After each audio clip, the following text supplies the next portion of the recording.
এবার মেক্সিকোর ধাক্কায় নড়বড়ে অবস্থা ভারতের। ভারতসহ এশিয়ার কয়েকটি দেশের ওপর সর্বোচ্চ 50% আমদানি শুল্ক আরোপের সিদ্ধান্ত নিয়েছে মেক্সিকো। ফলে নতুন এই শুল্কে ভারতের প্রায় $1 বিলিয়ন গাড়ি রপ্তানি বড় ধরনের ক্ষতির মুখে পড়বে বলে ধারণা করা হচ্ছে। 4 মাস আগেই যুক্তরাষ্ট্র ভারতীয় পণ্যের ওপর 50% শুল্ক আরোপ করেছিল।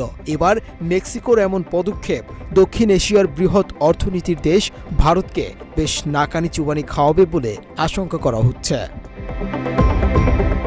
বার্তা সংস্থা রয়টার্সের প্রতিবেদনে বলা হয়েছে, মেক্সিকোর এই শুল্ক 2026 সালের 1 জানুয়ারি থেকে কার্যকর হবে।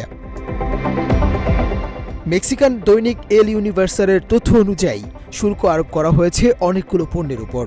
এর মধ্যে রয়েছে অটো পার্টস, ছোট গাড়ি, পোশাক, প্লাস্টিক, স্টিল, গৃহস্থালী যন্ত্রপাতি, খেলনা, টেক্সটাইল, আসবাব, জুতা, চামড়াজাত পণ্য, কাগজ ও কার্ডবোর্ড, মোটরসাইকেল, অ্যালুমিনিয়াম, কাঁচ, সাবান, সুগন্ধি ও কসমেটিক্স।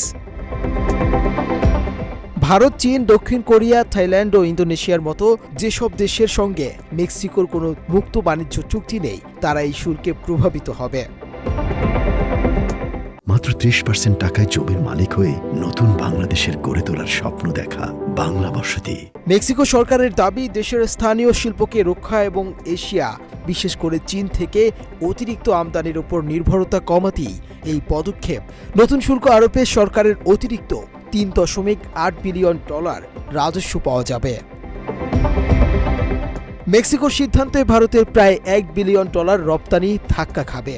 শুল্ক বৃদ্ধির কারণে মারাত্মকভাবে ক্ষতিগ্রস্ত হবে ভারতের প্রধান গাড়ি রপ্তানিকারক প্রতিষ্ঠানগুলো।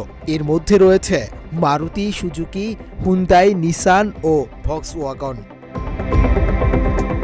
গাড়ির আমদানি শুল্ক 20% থেকে বাড়িয়ে 50% করায় ভারতীয় অটোমোবাইল কোম্পানিগুলো তাদের অন্যতম বড় বাজারে কঠিন পরিস্থিতিতে পড়বে। কারণ দক্ষিণ আফ্রিকা ও সৌদি আরবের পর মেক্সিকো বর্তমানে ভারতের তৃতীয় বৃহত্তম গাড়ি রপ্তানি বাজার। ভারতীয় গাড়ি নির্মাতাদের সংগঠনগুলো বলছে, শুল্ক বৃদ্ধি সরাসরি রপ্তানি হ্রাস করবে। তারা শুল্ক কার্যকর হওয়ার আগে ভারতের বাণিজ্য মন্ত্রণালয়কে মেক্সিকোর সঙ্গে আলোচনায় বসার অনুরোধ জানিয়েছেন। মুনতাসির তাসরিফ, বাংলা এডিশন।